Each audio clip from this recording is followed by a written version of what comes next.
샬롬, 이동춘 목사입니다. 오늘도 여러분의 삶이 주님의 평안으로 가득하시길 기원하며 하나님의 말씀을 나누겠습니다. 오늘 말씀은 로마서 16장 17절에서 20절 말씀입니다. 형제들아, 내가 너희를 권하노니 너희가 배운 교훈을 거슬러 분쟁을 일으키거나 거치게 하는 자들을 살피고 그들에게서 떠나라.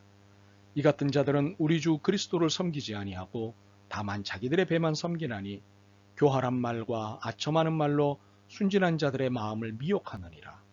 너희의 순종함이 모든 사람에게 들리는지라.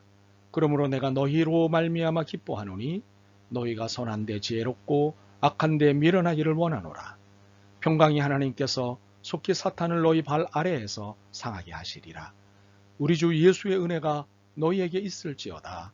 아멘. 로마서 16장 17절에서 20절 말씀을 본문으로 로마서 강의 쉬운 7번째 시간 배운 대로 살라 라는 제목의 말씀을 나누도록 하겠습니다. 옛말에 그래도 배운 놈이 낫지 않겠어? 배운 놈이 좀 낫네 라는 말이 있습니다. 이 말의 의도는 배움의 중요성과 가치를 높이 사는 것입니다. 편견인 것은 사실이나 안 배운 것보다 배운 것이 나은 경우가 많습니다. 그래서 빈정이 담긴 말에 가방끈 긴 놈, 가방끈 짧은 놈이라는 말이 있습니다. 여하튼 배운 놈, 가방끈 긴 놈은 어떤 이유로든 관심의 대상이 되는 것은 분명합니다. 오늘은 가방끈 긴 배운 놈에게 강력한 지시가 떨어집니다.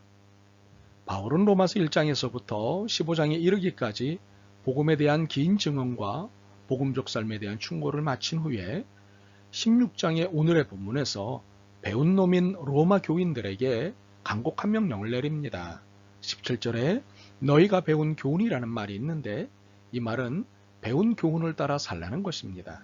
이렇게 17절에서 20절까지의 명령을 그동안 배운 교훈으로 실행하라는 것입니다.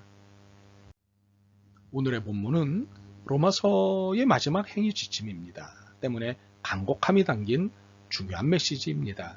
그래서 우리는 바울이 간곡히 전한 메시지가 무엇인지를 살펴보려고 합니다. 첫째, 복음과 다른 가르침으로 사람들을 분쟁시켜 혼란에 빠뜨리는 이들이 누구인지를 주의 깊게 살피고 그들을 멀리하라는 것입니다. 17절입니다. 형제들아, 내가 너희를 권하노니 너희가 배운 교훈을 거슬러 분쟁을 일으키거나 거치게 하는 자들을 살피고 그들에게서 떠나라. 바울은 1장에서부터 15장에 이르기까지 복음에 대해 세세한 설명을 하였습니다.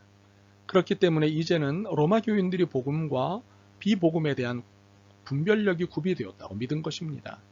어떤 교묘한 논리로 복음을 흔들려 해도 그 수에 넘어가지 않는 복음의 지식이 그들에게 있다고 확신한 것입니다. 당시의 거대 담론은 율법이었습니다. 17절에서 너희가 배운 교훈을 거슬러 분쟁을 일으키거나 거치게 하는 자들은 소위 율법주의자 혹은 율법적 복음주의자들이었습니다.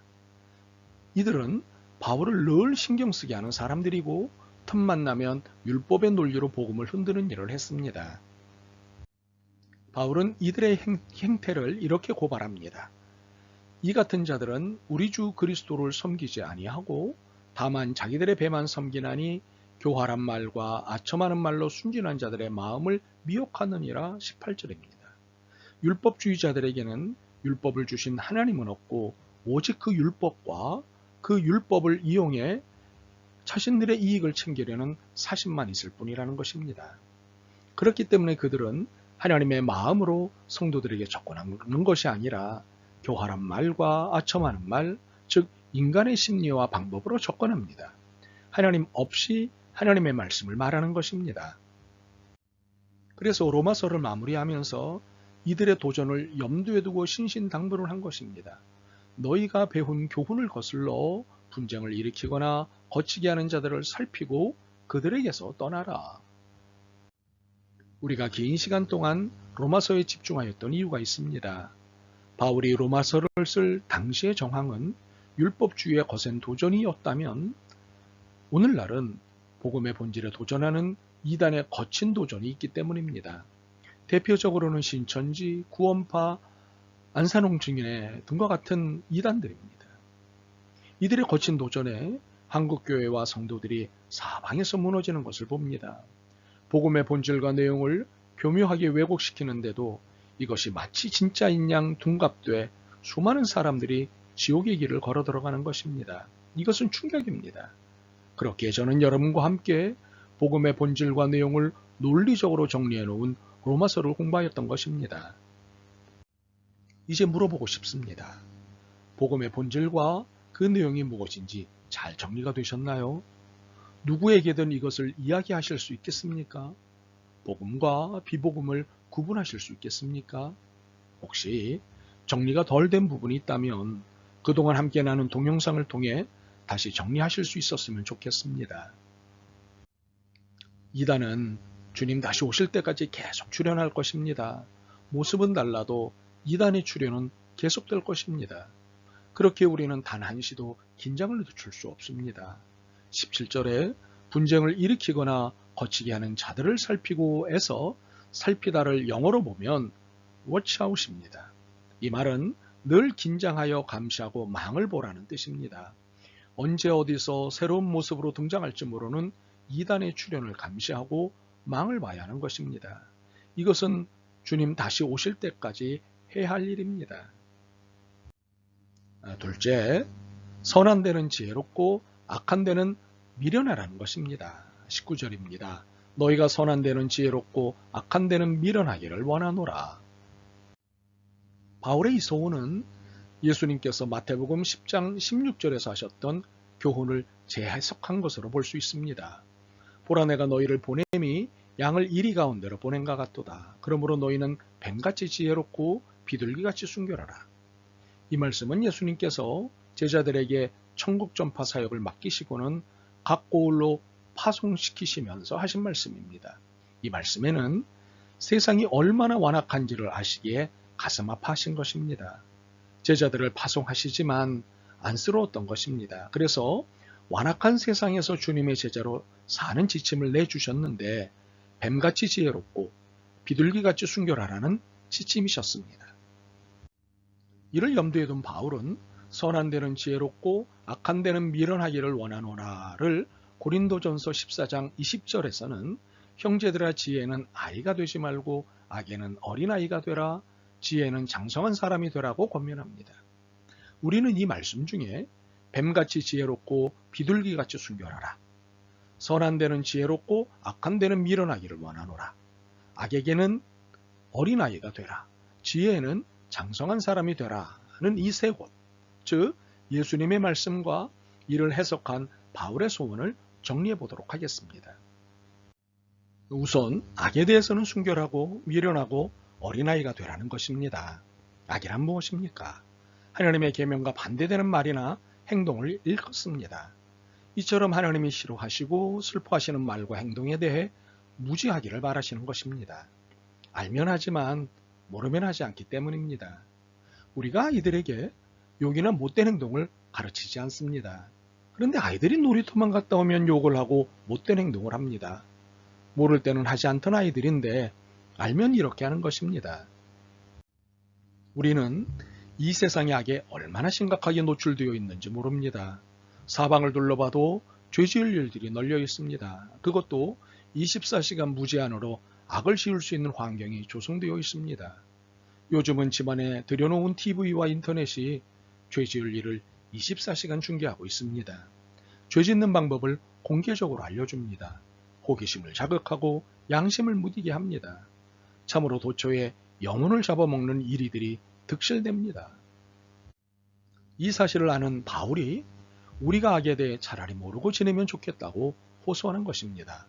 악에 대해서는 이런 것도 몰랐어 라는 비아냥을 듣는 것이 오히려 옳은 것이라고 권면하는 것입니다. 이런 면에서 지피지기면 백정백승이다 라는 말은 사탄의 논리로 악용될 수 있는 것입니다. 악을 안다는 것은 사탄이 제조한 영적 마약입니다. 악을 알면 그 지식이 그 영혼의 속삭입니다. 한번 해봐 하고 말입니다. 사탄은 우리가 사탄에 대해 알고 있는 것보다 우리를 너무도 잘 알고 있습니다. 특히 우리의 약점이나 허점을 꿰뚫고 있습니다. 그래서 그 틈을 기가 막히게 이용합니다. 그 대표적인 작업이 한 번만입니다. 한 번만 해보는 건데 어때? 이번 한 번만, 마지막으로 한 번만, 이렇게 한 번만으로 시작해서 매일같이 마지막 한 번만이라고 끌고 가는 사탄입니다. 우리는 사탄의 이 전략에 대부분 넘어갑니다. 아마 지금도 한 번만의 유혹을 받고 있을 것입니다. 이러한 유혹은 주님 오시는 그날까지 계속될 것입니다. 20절에 보시면 평강의 하나님께서 속히 사탄을 너희 발 아래에서 상하게 하시리라는 말씀이 있습니다. 여기서 말씀하는 속히는 두 가지 의미를 지니고 있습니다. 하나는 글자 그대로 속히로서 우리가 말씀과 성령님의 능력으로 충만해 있을 때면 주님의 이름으로 사탄이 굴복하게 될 것이라는 의미입니다. 그런데 이는 일시적인 굴복입니다. 그리고 다른 하나의 의미는 주님의 재림의 날에 사탄이 완전히 굴복하는 것을 의미합니다. 그러므로 사탄의 유혹과 도전은 주님의 재림의 날까지 계속됩니다. 그렇게 우리는 영적 긴장감을 늦출 수 없습니다. 매사에 악에 대해 순결하고 무지한 입장을 취해야 할 것입니다. 반면에 선에 대해서는 지혜롭고 장성해야 합니다. 우리의 삶과 영혼에 좋고 아름답고 착한 것들을 가득 채워 넣어야 합니다. 착하게 사는 사람들의 이야기, 악을 선으로 이긴 사람들의 이야기를 우리의 영혼에 가득하게 해야 합니다. 이는 향싼 종이에선 향내가 나고 똥싼 종이에선 똥내가 나는 것의 이치입니다. 그러므로 착하게 사는 믿음의 사람들과 늘 가까이 지내시기를 바랍니다. 희귀한 논리로 변명과 이유를 일삼는 사람들과 놀지 마시고 선한 것에는 지혜롭고 악한 것에는 미련한 믿음의 사람들과 노셨으면 좋겠습니다. 바라기는 우리 모두 로마서에서 배운 복음대로 살았으면 좋겠습니다. 그래서 저도 바울처럼 너희의 순종함이 모든 사람에게 들리는지라 그러므로 내가 너희로 말미암아 기뻐하노라 고 하는 자랑을 앞으로도 계속할 수 있었으면 좋겠습니다. 아멘. 주님, 로마서를 통해 복음의 본질과 내용을 깨닫게 해주셔서 고맙습니다. 이제는 깨달은 대로 살아야 할 것을 깨닫습니다. 이 깨달음에 결심을 했사오니 도와주옵소서. 선한 일에는 지혜롭고 악한 일에는 미련할 수 있게 하옵소서. 예수 그리스도의 이름으로 기도드립니다. 아멘. 오늘도 여러분의 믿음과 삶을 응원합니다. 사랑합니다.